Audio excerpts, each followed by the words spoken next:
Hey guys, welcome to a new video. Like, comment and subscribe if you enjoy.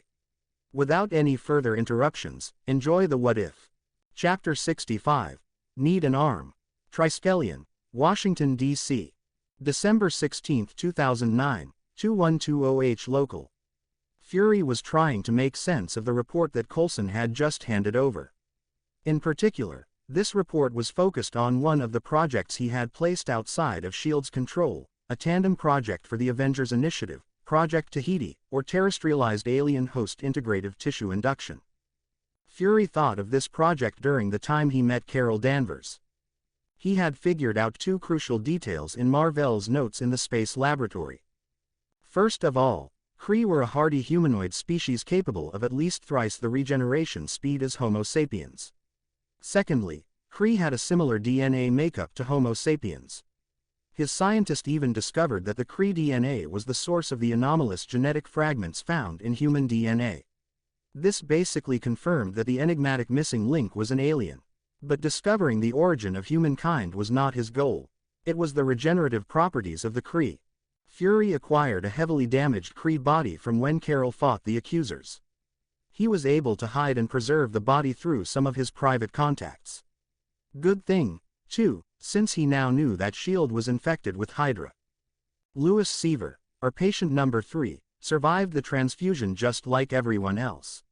And just like everyone else, he has exhibited some problematic mental episodes, presumably caused by the genetic memory of the GH35, Coulson reported. Subjects 1 through 3 are still going into some kind of trance and drawing some kind of symbols. Overall, the symbols they are drawing are slightly different from each other, with some overlaps. Are they able to function properly?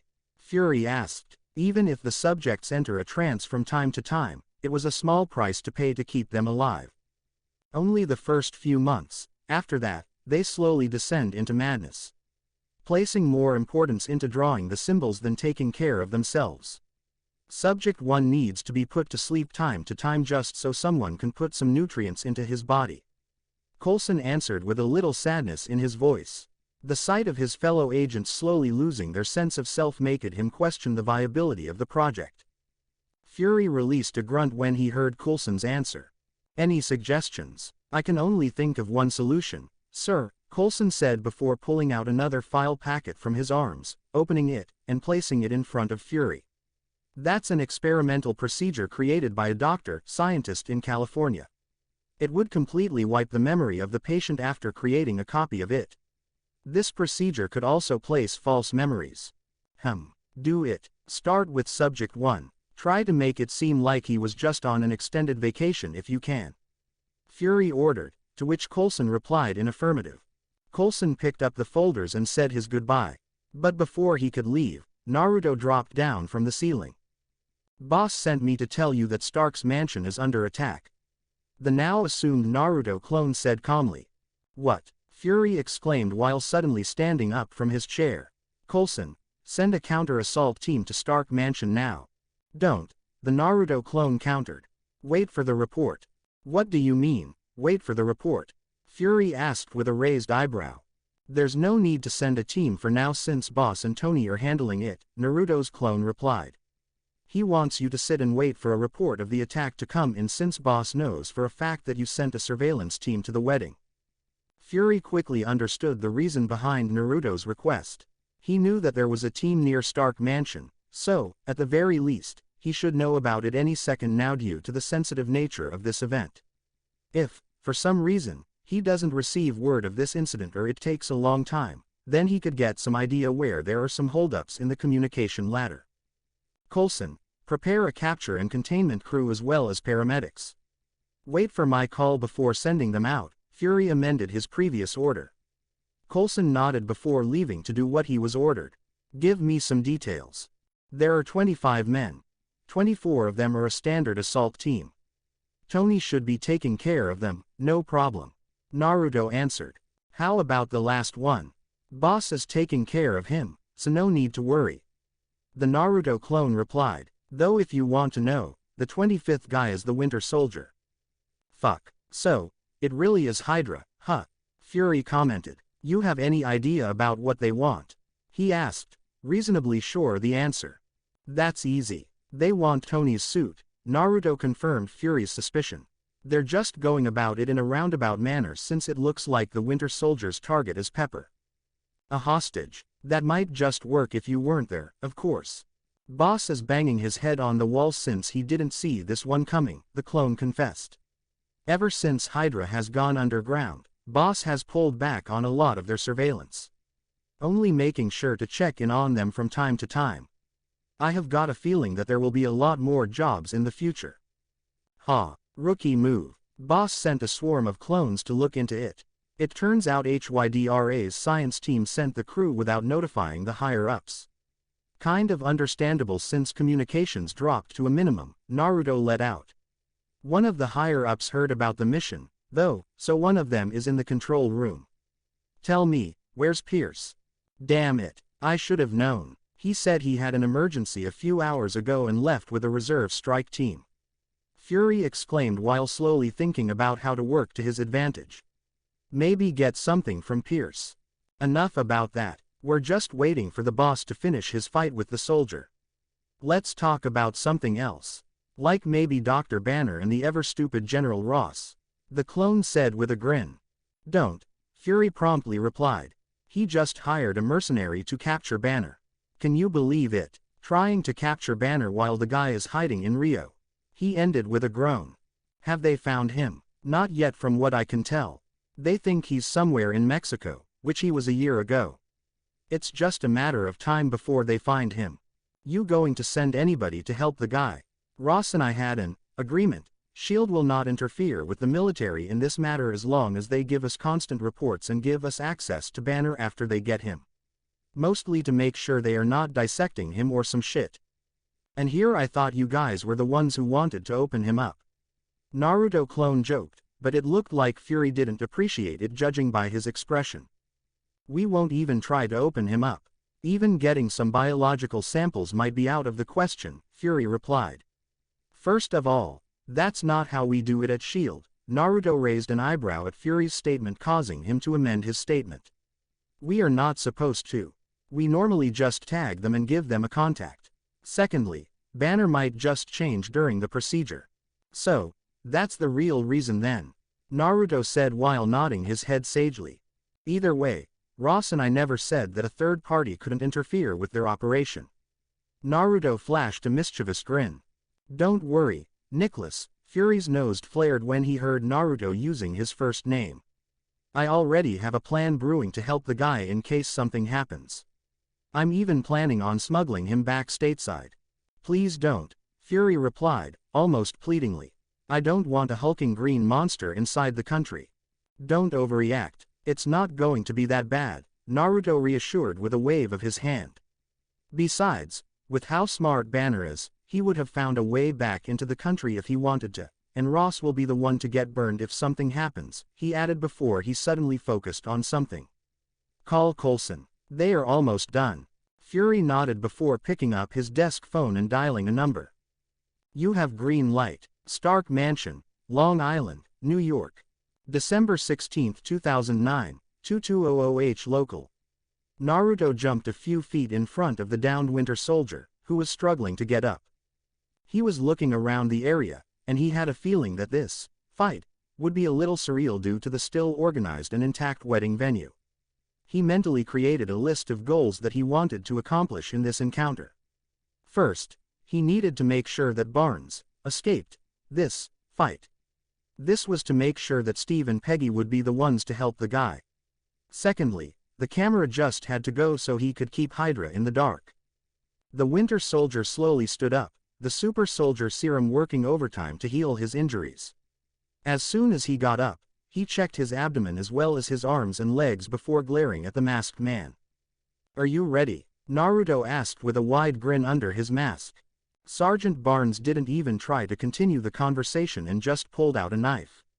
The two just stared at each other, waiting for someone to make the first move, but it looked like Naruto's patience ran out first. The blonde ninja decided to take out the camera strapped by the side of his head. He threw a kunai aimed squarely at the forehead of the mechanical-armed soldier. Barnes jumped out of the way, but Naruto was already expecting this and launched a sharp kick aimed towards his head. The soldier got grazed by the side of the head, effectively destroying the camera. "Oh, did I break your camera, Sunshine? How about I break you next?" Naruto teased with a sadistic grin, but the Winter Soldier remained stoic. Barnes rushed Naruto with the intent of a quick takedown since it was clear that he couldn't win in a prolonged fight. He aimed a stab towards Naruto's temple, but his opponent blocked it, causing him to drop the knife into his other hand and tried to stab again at the abdomen. Naruto anticipated the maneuver and grabbed a hold of the soldier's wrist. Seeing that they were virtually at a standstill, the Winter Soldier jumped and did a double dropkick that impacted Naruto's chest. This effectively created space between the two of them. "That's rude. You don't just drop kick a person," Naruto groaned out, faking that he's hurt. "It's unfair that you have a pointy thing. I want one too. Wait, I have one," he continued before pulling out a tri-pronged kunai. The Winter Soldier just stared at Naruto disinterestedly. He shifted his knife to his left hand and pulled out his pistol. Naruto flashed a grin at the Winter Soldier's action because it looked like he would now have some semblance of a fight. Barnes decided to make the first move this time. He fired a shot towards Naruto, but it was easily dodged, so he rushed him while firing through half of his clip. Naruto also ran at the Winter Soldier, but he was dodging or deflecting the bullets with his kunai. When they were finally within arm's reach of each other, they crossed blades. Sergeant Barnes had the upper hand, though, since he would fire his pistol from time to time. This pushes the tempo of the fight in his favor, but it ended when he ran out of bullets, causing him to toss the gun away and shift the knife back to his right hand. He was using his metal arm to deflect Naruto's kunai, but the plate armor covering his arm was slowly getting stripped off.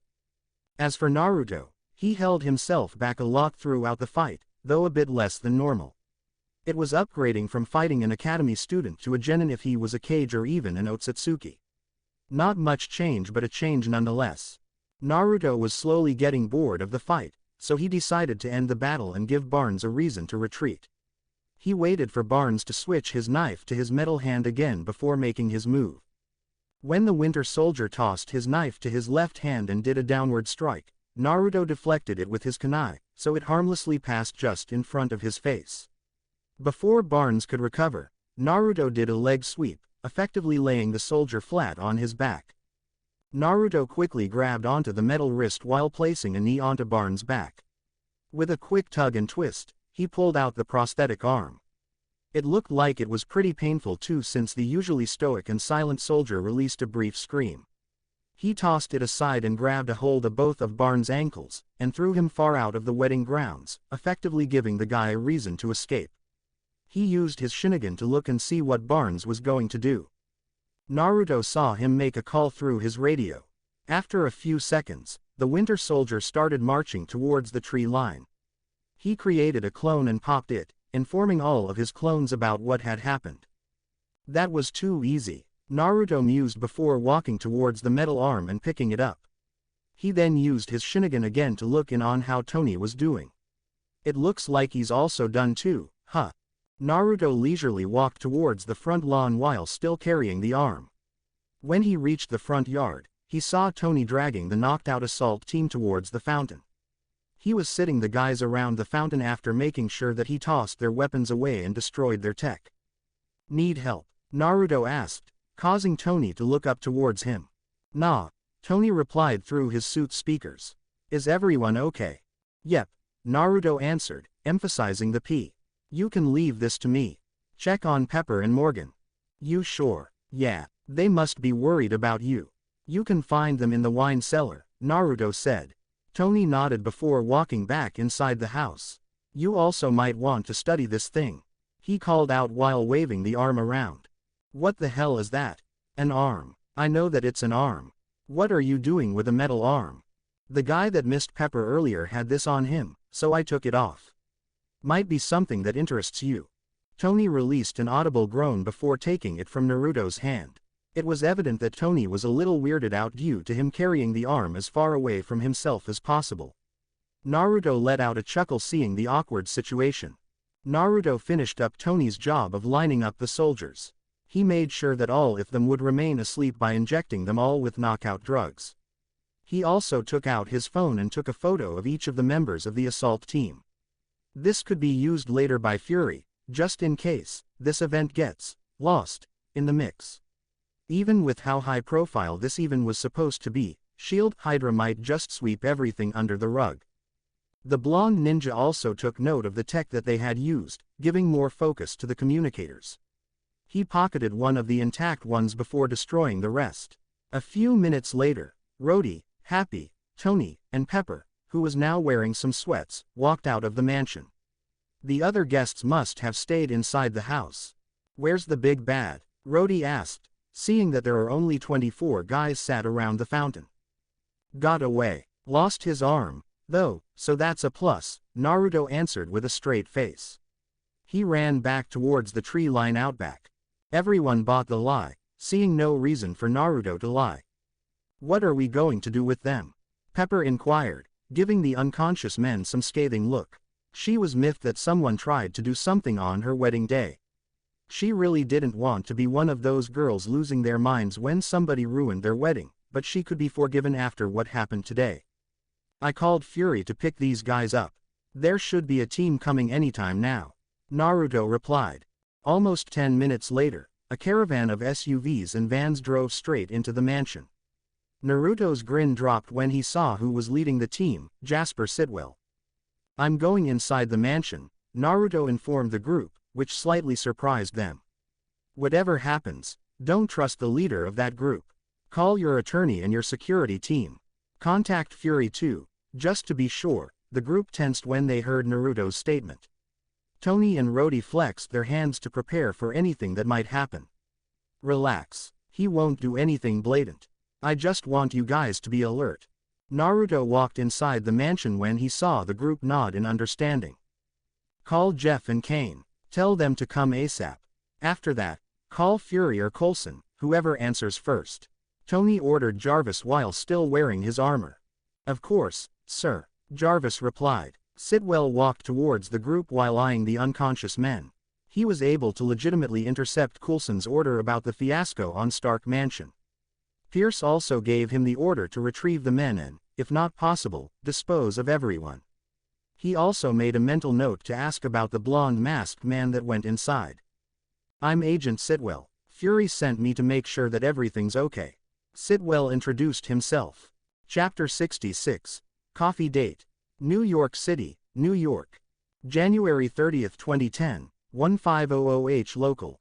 Natasha and Naruto are currently in a coffee shop a few blocks away from Hammer Industries' main office. For some reason, Justin Hammer decided to actually work and give some instructions to the research division. That's why Natasha and Naruto finally got to, officially, meet up while she's at work. "So," the asshole introduced himself, then Tony said, "Sitwell. Do you get sick when you stand up?" Naruto barely finished telling his story before laughing hard. He, of course, used a version he could use in public. Natasha bowed her head and combed her hair over to hide her embarrassment. Naruto rarely gives a fuck what everyone else thinks of him. Natasha has also developed a thick skin for public opinion, or coworkers' opinion, due to her reputation, but Naruto's full-blown laughter is just a little too much. Everyone inside the cafe is looking at them weirdly. She basically just confirmed how bad it is to bring Naruto in a low-level infiltration mission. "Naruto, honey, calm down," Natasha said while gently rubbing onto Naruto's arm until he settled down. "It's not even that funny, hun." They can't use their normal term endearment due to the unlikely event that Hammer is having her monitored. "Hey, it's funny, especially the face Sitwell did when he heard it. It's like he's constipated or something." Naruto defended himself while simultaneously releasing a snicker. "It's really not," Natasha countered while subtly releasing a smile. "Anyway, how many creamers you have on your coffee?" she asked, referring to agents and private security following them. "5. You know I like it creamy," Naruto answered while wagging his eyebrows. Natasha had to laugh at Naruto's blatant double entendre. "Though you should place 3 sugar in your coffee. Why would you ever buy plain black coffee?" Natasha raised her eyebrow when he heard Naruto's statement. She knows where the first 2 bugs came from. One is from S.H.I.E.L.D., for her, protection, and another is from Hammer, the creepy asshole. Now, who the hell placed the 3rd bug? "I like all types of coffee. That's one of the requirements to be a secretary. You have to like all types of coffee, Natasha replied while tapping a code on the table, signaling Naruto to hide their conversation without killing the bugs. And don't diss my coffee preferences. I saw you drinking black coffee too. That's premium roast coffee a la mead. You're supposed to drink it without anything added to it. Naruto answered with an indignant expression. You drank it while eating ramen. Your defense is invalid from the start. Natasha deadpanned. Naruto did a one-handed tiger seal and placed his hand flat on the table. Small black markings rapidly expanded from his hand until the circle markings just went past the couple before disappearing. Weirdly enough, no one except the both of them saw the black markings. Nobody would hear anything important. As far as everyone is concerned, we're just talking about how everything's going with some steamy flirting from time to time. Naruto informed with a wink. You're a man-child. I'm your man-child. Woe is me, Natasha replied, causing both of them to laugh after a moment of silence. Not that I don't love this little outing of ours, but what brought this on? Naruto asked. Can't I just have a coffee date with you, Solance? I would have believed you if we didn't just go to Rio last week. If we didn't know any better, Jess and I would have thought you were gay, Natasha told Naruto with a blank look. I mean, who leaves both of their girlfriends, on a private beach, wearing some micro bikinis to check on a lanky nerd on the run? Oh, come on, I already made it up to you, girls. You both were practically limping for 2 days, Naruto replied with almost pleading look. You're never going to let this or you. Till death do us part. Naruto groaned out. You're not even going to ask me about how Banner's doing. Natasha just stared dead into his eyes, which caused him to squirm. Please. All right, Natasha finally relented, deciding that she already let him stew for long enough. What you got on the guy? Nothing pressing on Banner's side, but it looks like Mr. Blue is 3/4 of the way done with his research, Naruto answered. You finally figured out who Mr. Blue is, right? Yeah, we patched into their private network through the good doctor's laptop. We were able to send a tracking worm in their network, and it traced back to Grayburn College to OneDrive Samuel Stearns. Natasha replied. Nice. So, we can expect Banner to work his way to New York in a month or two, Naruto surmised before frowning. His time frame would be tight as fuck. Ross is already in Panama. He's maybe a month away. Is S.H.I.E.L.D. prepared for a Rio warzone? Don't even joke about that. We can't even intervene if Ross fucked it up, Natasha said with a shake of her head. You know that they are going to fuck it up. For God's sake, they got Emil Blonsky. The guy is more bloodthirsty than I am, and that's saying something. Naruto's statement obviously caused Natasha to have a headache. Let's get off this topic for a while. How's work? I'm trying to get fired, Natasha confessed before smirking. That's why I asked you out today. Maybe Hammer would fire me when he confirms I'm in a relationship with someone. So, I'm the bait. That hurts, Naruto said with a pout. Well, I need to be fired without anything that he can hold over me. If I just fuck things up, Hammer might just use his brain and come after me. Natasha replied nonchalantly. Fury is already hinting on another mission. What the hell? How about Pepper's assistant gig? Naruto exclaimed. Sorry, I think he's going to send Agent 13 or Mockingbird, Natasha answered a little sadly. You know about General Vasily, right? You're going to intern for a pedophile. Come on, Pepper's secretary is a whole lot better. Naruto tried to convince Natasha. I'm not the one who's choosing the missions, Solance, Natasha placated. If it makes you feel any better, you can help me clean up his network after I got the okay. Really? Naruto asked with a hopeful look to which Natasha nodded too. In their 2-year-long relationship, she already mastered how to cheer the demigod ninja up, and it all boils down to mission, assassination, massacre, food, ramen, and sex. Since they are already eating and she's still a little weirded out when they have sex in public, so she decided to let him join her mission. Although, she's reasonably sure that he would be ecstatic when he sees her as Pepper's new assistant. It's bizarre how you are able to create sparkles come out of your eyes and with the sunshine as your background. Natasha commented. Ha, you should have seen what Lee and Guy Sensei can do. Naruto replied with a slight shiver. Do I want to know? Natasha inquired with an incredulous look. No, You really don't, Naruto answered seriously before flashing an eager look. Want to see it? Yeah, Natasha mirrored his smile. Naruto revealed his Shinigami before staring straight into Natasha's eyes. He used Tsukuyomi to create a compilation of Lee and Guy moments and flashing it straight into her brain. He knows that he should not abuse the most powerful eye in existence to show his girlfriend one of the most traumatic things in the multiverse for shits and giggles, but how the hell can he not try to see Nat's reaction to the unblockable genjutsu technique? The Tsukuyomi lasted only a second, but Naruto can clearly see when it stopped just by looking into Natasha's expression. Her face started distorted into a complicated expression. I regret every choice I made that led me to the one point in time, Natasha said, a haunted look.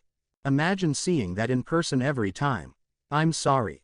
It's all right. I had years to get used to it, Naruto replied seriously. The couple stared at each other before they simultaneously started laughing out loud. Naruto moved from his seat in front of Natasha to the empty seat beside her. He then placed his arms around her waist and started snuggling her neck. Natasha leaned into Naruto and started running his hands through his hair. Okay, not that I don't love you snuggling up to me, but what brought this on? Natasha asked. Can't I just do this because I love you? Naruto countered with his puppy dog eyes. I know you can and you will, but not this sudden, Natasha reasoned. Naruto released a sigh. Well, Hammer is on his way. Around a minute away, Naruto's statement caused Natasha's eyes to widen. I just want to mark what is mine. He bit Nat's pulse point at her neck, drawing a little bit of blood. She involuntarily released a moan. You have no problem with this, right? No, I don't believe I don't, Natasha let out in a sultry voice. Naruto straightened up and started making out with Nat hard, drawing attention from everyone in the cafe. The men are all looking at Naruto with a murderous glare while the ladies are lightly panting from the softcore action going on in front of them. It's lucky that they sat at the far side of the room, and there are no underage kids in the cafe at the moment. Natasha swung her legs and mounted Naruto before continuing them making out. Their make-out session got so intense that their tails looked away from them. A few minutes later, two massive men in a suit walked into the cafe and looked around. They talked in their mic before a man wearing a gray three-piece pinstripe suit with a god-awful orange tan walked in. This epitome of an egotistical asshole is none other than Justin Hammer, the CEO of Hammer Industries. He's a 5 feet 8 inches, Caucasian man with brown hair and brown eyes.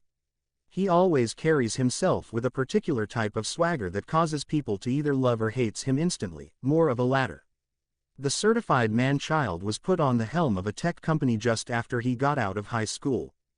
Previously known as Hammer Technology, Justice Hammer, Justin's father, created the company with the express purpose of being the rival of Howard Stark. Justin Hammer followed his father's ideologies and repurposed the business to be a weapons manufacturing company and changed the name to Stark Industries. All of this in order to mirror the flourishing Stark Industries. He even managed to reinvent himself to be a carbon copy of Tony Stark himself.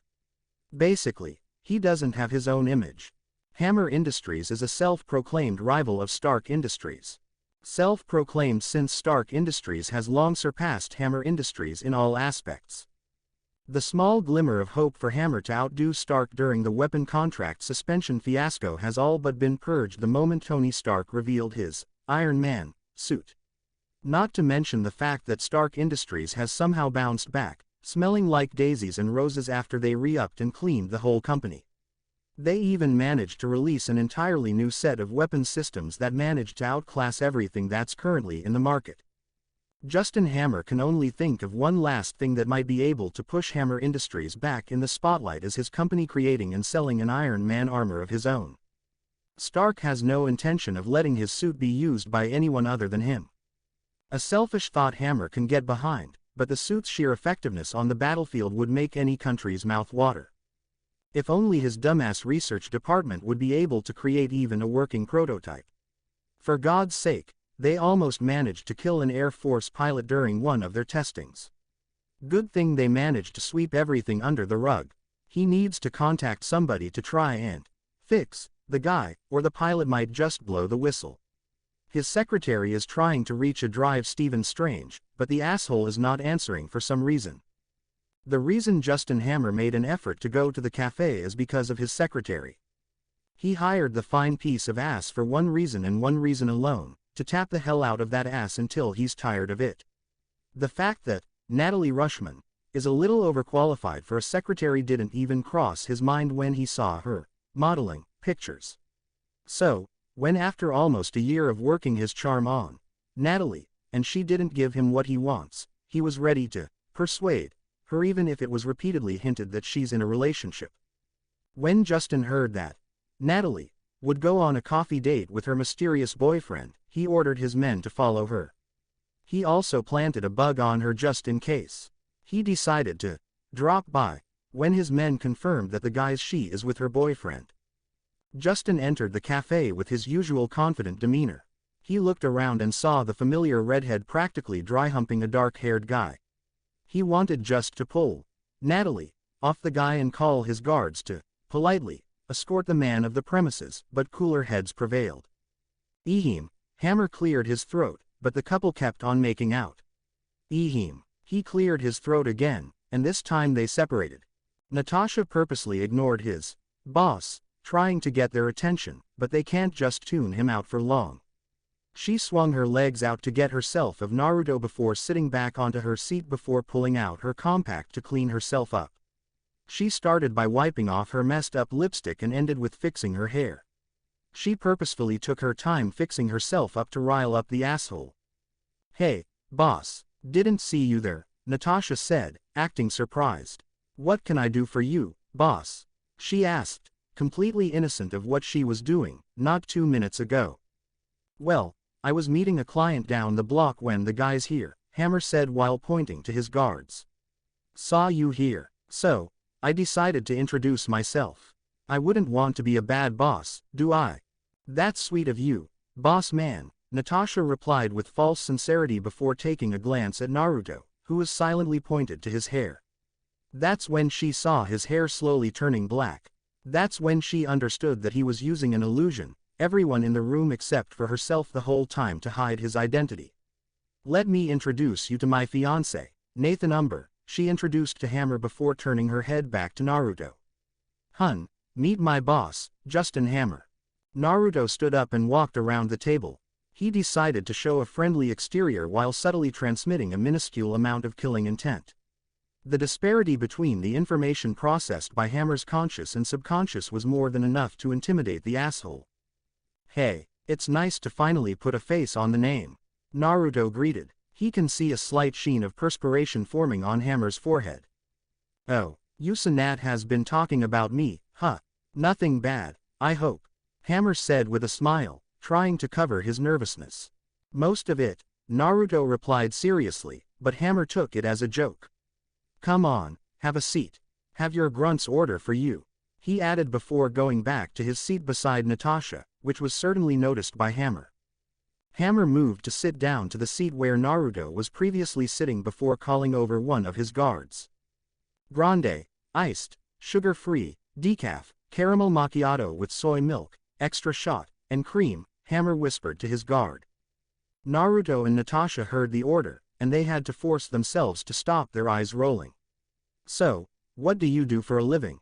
"Me, I'm just a humble CEO of Hammer Industries. You know, one of the best military contractors in the world. I mean, I just came from a meeting that would net me several $1,000,000. Nothing big," he continued with a swagger, hoping to intimidate Naruto and impress Natalie. "That's awesome," Naruto exclaimed with faux excitement before getting a more contemplative look. "Though I would never personally used Hammer tech.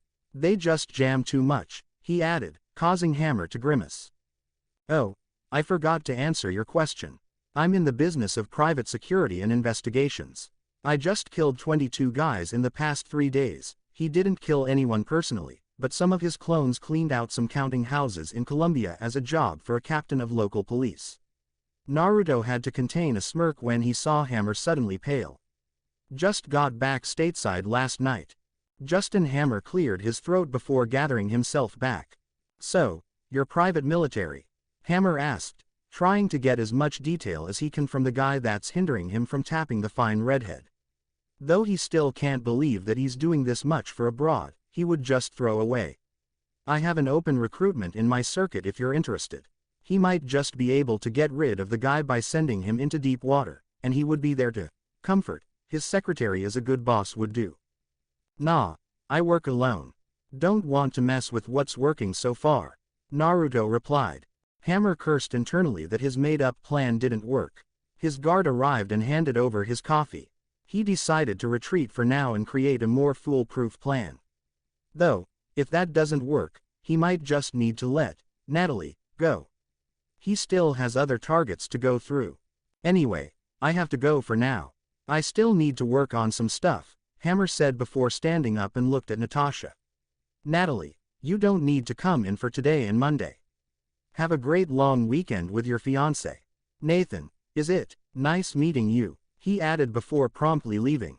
As soon as he got out of the cafe and got inside of his SUV, he ordered one of his men. Look into that Nathan Umber. Find anything you can find and place it on my desk by tomorrow night. God damn, he's bigger of a douche than I thought, Naruto commented as soon as Hammer left the cafe. He must have really wanted to score with you if he didn't fire you right then and there. Too bad, he won't be able to get anywhere near me, that slimy jackass. Look at the bright side, I have a long weekend. Natasha ended with a smile. That's certainly nice of him, Naruto replied, mirroring Natasha's smile before looking at the wall clock. Want to wait for Jess to get out and then go to Hawaii. Chapter 67.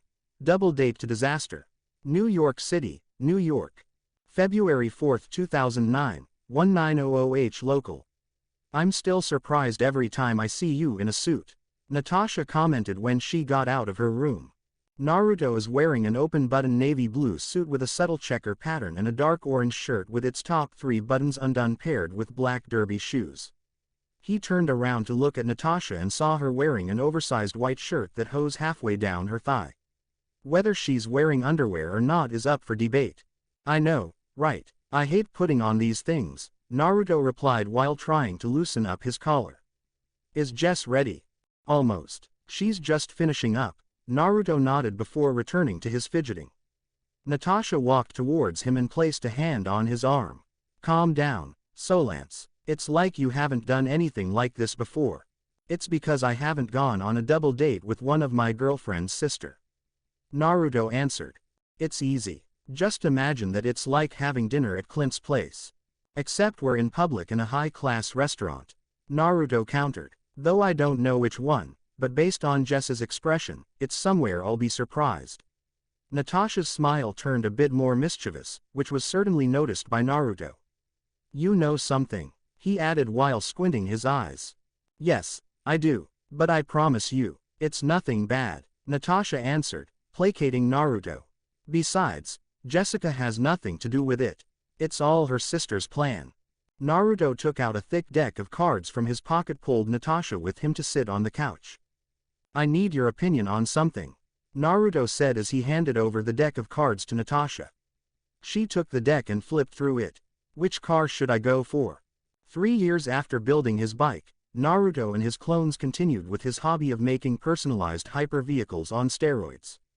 From bikes to Quinjet and everything in between, he already has some idea in building most of it. But the ones that caught his attention, or if an idea suddenly strikes him, he would make it from scratch, just like his bike. As expected, all his car builds have quickly filled up his warehouse garage. That's when he decided to create a new system to store his masterpieces instead of buying new warehouses. What he came up with was the card garage system. Each card is made with an ultra-thin sheet of chakra metal engraved with storage, reading, color change seal, and chakra storage seal. Naruto had placed an information seal on all vehicles that have data on its specs with both standard and chakra-enhanced modes. When the car is stored inside a card, the information seal would be read by the reading seal with the details and appearance displayed on the card using the color change runes. Naruto was convinced it's one of the best ideas he ever had, since Nat and Jess can seal and unseal a card just using a drop of blood and the spare chakra in the chakra storage. Have you finished some of your projects? This feels thicker, Natasha asked while looking through the cards. Yup, I finished a Ducati, Kawasaki, and Harley motorcycles. There's also a Nay Lambo and Porsche. Naruto answered. Let me borrow the Harley sometimes. Natasha asked while flashing a puppy-eyed look. Naruto nodded. He can't even think of a reason to say no, not that he wants to. How about this one? 69 GT 500 convertible. Great choice, Haim. Naruto said as he took the GT 500 card, leaving the rest of the deck with Natasha. Natasha stood up and sauntered over to the shelf, placing the deck near the top, prompting her to stand on her tiptoes just to reach it. That's when Naruto answered one of his questions if Natasha is wearing any underwear. The answer, a big fat no. He released an audible grunt causing Natasha to turn around and send a sexy wink. Damn temptress, Naruto whispered to himself, but it looks like Naruto heard it judging from her laugh. Don't give him a hard-on, Nat. I still need him for tonight. Jessica suddenly said from behind Naruto, causing Nat and Naruto to turn around. It's hard enough for him to agree right now. Naruto's mind froze when he saw what Jessica was wearing. She's wearing an elegant silver dress with her sides exposed, showing off her tight waist. She turned around, showing off her outfit. If anyone thinks the front is deadly enough, the back is practically a weapon of mass destruction. Basically, Jess is wearing a halter top style dress, leaving her back wholly uncovered. Naruto is sure that the backless design stopped just above her ass. After a few moments of silence and sitting in a daze, Naruto finally came back to the land of the living. God damn it, I'm sure you girls hate me, Naruto exclaimed, causing both of his girlfriends to flash him a questioning look. Your outfits are killing me. Natasha and Jessica looked at each other before laughing hard. Jessica walked over towards Naruto and pulled him up off the couch. Don't be a crybaby, you know we love you too much, Jessica said as she looped her arms around Naruto's neck. Besides, you're immortal. He adopted a petulant look. Jessica planted a peck on his lips, trying to soothe him. Come on, we'll be late. Naruto just nodded, his mind still trying to make sense of what's happening. Natasha walked towards the pair and giving both of them a deep kiss. Have fun, you two, Natasha told both of them before focusing on Jessica. Make sure he doesn't do anything crazy. You might be fighting the triad at the end of the night if you don't place a tight leash on him. She added half seriously. Hey, I resent that, Naruto interjected but was ignored by the girls. Don't worry, we'll just go for dinner before going straight back home, Jessica replied before tugging on Naruto's sleeve. Naruto, we need to go. All right, Naruto agreed. We'll see you later, Nat, he said before giving her a quick peck and activating Hydra to transport Jessica and himself to the garage under Nat's personal studio. Naruto placed his arm around Jessica's waist to keep her steady since he knows that Hydra landing can make someone unsteady on their feet, even more so that she's wearing fuck me pumps. Thank you, Jessica said after she finally got her footing. Naruto placed a kiss on her cheek before pulling out the car storage card and pumping his chakra into it. When it started to emit a light blue glow, he faced the card facing away from him until a puff of smoke appeared in front of the couple. When the smoke cloud dissipated, it revealed a glossy royal blue 1969 Shelby GT 500 convertible with black stripes running down the center. If you pop the hood of this bad boy, you'll notice that instead of an old-school 428 V8 engine, it has a supercharged V12 engine. The front of the GT 500 has been extended to accommodate the massive engine and give space for the supercharger air intake. Just like any of his builds, there is more to the GT 500 than meets the eye. Chakra metal and seals have been used anywhere possible. The pièce de résistance was the inertial seal he used in the cabin, which he adopted from the Hydra seal. I really want to use those babies, Jessica commented with a groan. Living with Natasha and Naruto for an extended period inevitably caused her to be a motorhead. Why not? I leave most of the deck at the apartment. I even leave the B-2 bomber card there, Naruto asked. First of all, I have no use of a souped-up bomber with what most likely be loaded by a real nuke, Jessica replied with a stern gaze. Naruto's suspicious whistling confirmed her statement. Secondly, we're in New York. It's easier to take the subway. He was forced to agree with what she said. Finally, I got in as a Type C scholarship, for some reason. I can't show anything excessive, or I might lose it. Naruto can't correct Jessica's statement as it might confirm her suspicion that he just manipulated the system to get her in. On that note, he needs to make a sleeper car to give Jessica. Maybe a 1970 Mustang that has a false exterior or a 90s Japanese tuner. Let's talk about that later. Naruto walked towards the driver's side door and opening it. Come on. You said we need to hurry. Naruto and Jessica got inside the car before quickly driving off towards the streets.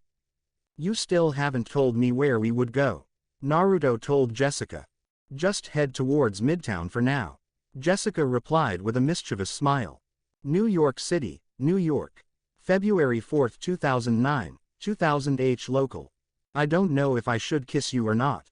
Naruto deadpanned as he was waiting in line for the valet. It's Patsy, or rather Trish.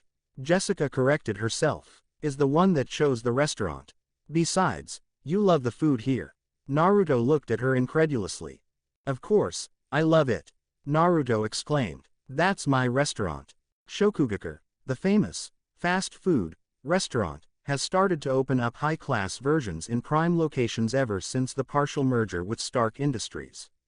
Naruto had to create a whole new menu when Stark mentioned the possibility of opening up a new type of Shokugeki.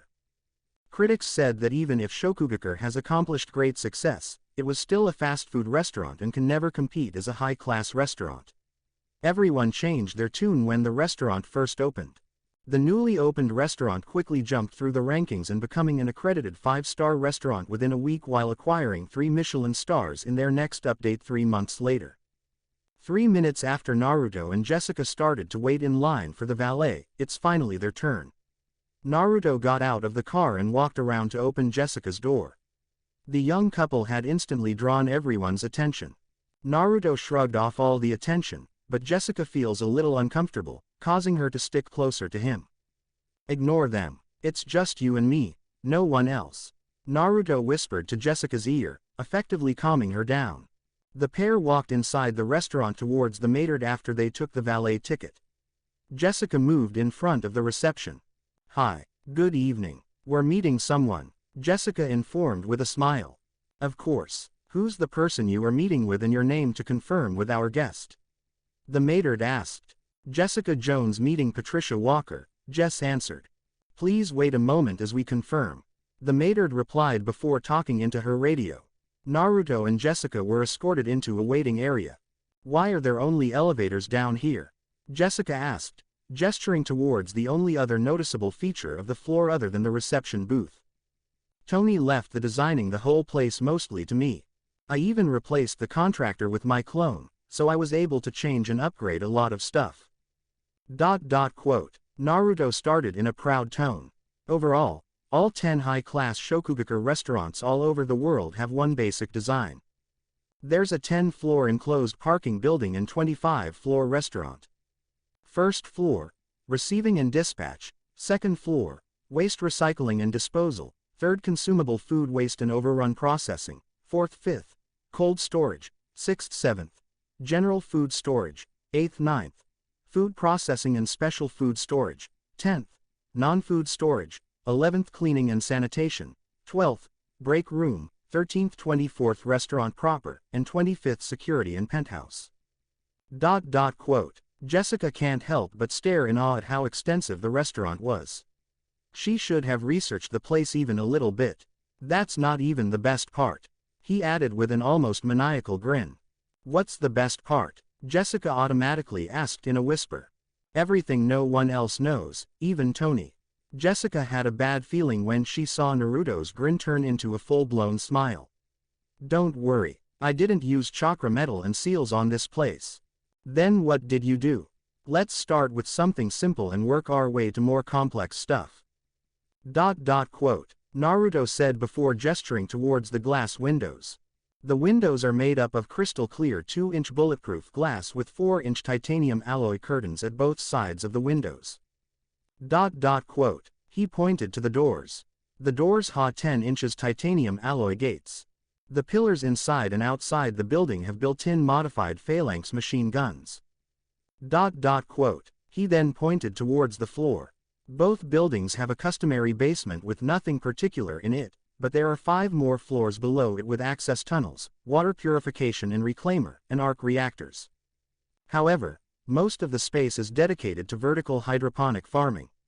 There are already some seeds in there. All it needs is someone to start it up. He took a moment to catch his breath. The food and essentials alone could last the restaurant at full capacity for 2 weeks. Jessica stayed silent for a few moments before turning towards Naruto. "Why did you build a fort in the middle of Manhattan?" Jessica said in an eerily flat voice, but Naruto didn't notice the tone. "The construction of the building happened during my zombie binge phase," Naruto replied while scratching the back of his head. Jessica released a sigh. Zombies. Of course, Naruto would build an overkill of a fort because of zombies. "We'll have a talk with Nat about this, Naruto. But for now, you're grounded from your computer setup." Naruto's demeanor dropped when he heard his punishment for building a zombie-safe house. It's the logical thing to do. He was about to complain when a waiter approached them. "Excuse me, Ms. Walker and company are waiting for you. I'll take you to them," the male server said. Naruto quickly turned his head to the waiter while delivering a small amount of killer intent, which caused the server to take an unintentional step back. Jess tugged onto Naruto's arm to stop him from killing the guy unintentionally. "Thank you," Jessica told the server with a smile. It was barely enough to calm him down. "We'll follow you," she continued while pulling Naruto up from the seat. Her whiskered boyfriend was still sulking due to his temporary computer ban. The waiter gulped down to hide his nervousness before walking towards the elevators. Jessica looped her arm around Naruto's and led him to follow the waiter. The trio got out of the 20th floor. The mood was considerably lightened through the short elevator ride. All Jessica had to do was give random kisses and running her hands through Naruto's golden hair. Jessica looked around the large restaurant floor. It has a modern, classy look, complete with a stage and dance floor. There are wide spaces between the tables preventing it from looking cluttered, while the server room and bar area are at the back of the room. The waiter led them around the tables towards the area where the booths with privacy walls and translucent crystal doors are set up. The server knocked on the door. A few seconds later, the door released a light green glow before the waiter opened the door. The couple immediately saw Trish and her date at one side of the spacious table, leaving the other side empty. "Jess, what took you so long?" Trish greeted her sister. She stood up from her seat and gave her a brief hug. "Getting a little fancy now, are you, Trish?" Jessica greeted back with a little teasing before moving to the side. "Meet my boyfriend, Naruto Uzumaki," she introduced using his real name. Naruto walked forward and kissing the back of Trish's hand. "Hi, I'm Naruto Uzumaki, and I'm here under protests." Naruto introduced himself with a broad smile contrasting his message. Jessica facepalmed while Trish adopted a strained smile before looking at her sister. "Do I want to know?" Trish asked. "I just grounded him from playing with his computer." "Don't mind him," Jessica answered exasperatedly. "But my guild mates and I have a scheduled raid on Saturday." Naruto whined. "Then you shouldn't have placed phalanx machine guns in the building." "But they're awesome. With a fire rate of 10,000 rounds a minute, they could mow down 1 million zombies per minute, at least." "You have 100 machine guns," Jessica exclaimed, not noticing the curious stare from her sister and date. "That's it. You're grounded for 2 weeks." Naruto exaggeratedly dropped down to his knees and sent a silent scream to the heavens. Jessica's face turned the same color as Nat's. Trish is trying to stop herself from releasing a full-blown laugh while her date decided to satisfy his curiosity. "Excuse me, are you talking about a Vulcan Phalanx CIWS?" Trish's date asked. Naruto quickly recovered and stood up to his feet like nothing happened. He stared at the guy dead in the eyes. "All right, who are you, Jarhead? Can't you see I'm in pain since my girlfriend banned me from my WoW raid?" Naruto asked, but the man just returned a disarming smile before standing up. "Right." The man extended his hand towards Naruto. "I'm Billy Russo, Marine Corps." Chapter 68 Teaser. New York City, New York. February 4, 2009, 2030 local. I'm Billy Russo, Marine Corps. William Russo or Billy is a 6'1" Caucasian with dark eyes and hair. As evident from his nickname, Billy has an attractive face. Combining that with his muscularly lean body and tall frame, he never had problems getting the attention of women and some men. His history, though, is as dark as his eyes. Billy was abandoned by his meth-addicted mother, addicted outside a fire station at a very young age. The system took him in, causing him to bounce from foster home to foster home until he was placed in the Ray of Hope group home. That's where he found his love for baseball and the formation of his dream to be the next Joe DiMaggio. Although, that dream of his would crash and burn even before it can take off. One fateful night when he was 11 years old, one of the Good Samaritans of the orphanage named Arthur Walsh took an unhealthy amount of interest in him. He was forced into a secluded area of a park near the orphanage after one stickball game. Arthur yanked his arm, tearing his rotator cuff before proceeding on to breaking his arm. Good thing, his adrenaline kicked in just in time to fight back and escape. Years later, Billy's patriotism and the lack of prospect to be a baseball star made the choice of joining the U.S. Marine Corps reasonably easy. Everything turned around for him from that point onward. He had made a name for himself in the military, increased his assets, and, best of all, made a buddy he can count on through thick and thin. "Huh," Naruto replied while staring at Billy. "So you're who they call Pretty Face." Billy flinched when he heard the dreaded nickname. Don't get him wrong. He owns up to the moniker when he's at someplace even remotely military, but it's an entirely different matter otherwise. But that small detail gave him an idea about Naruto. "You military?" Billy asked. "Nope. Close though," Naruto answered with a teasing smile before sitting beside Jessica. Billy decided to sit beside Trish. "I'm you guys but richer." Naruto was expecting any negative emotion from Billy since he basically admitted being a merc, but was surprised when he detected nothing. "Though I'm more into building stuff these days."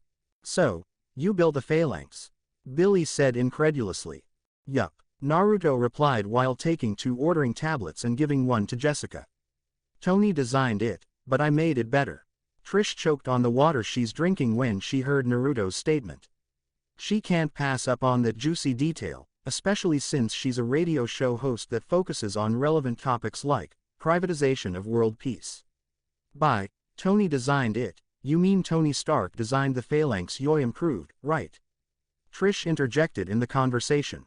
Thank you for watching. If you enjoyed the video, be sure to like, comment and subscribe, as well as checking out the author on fanfiction.net.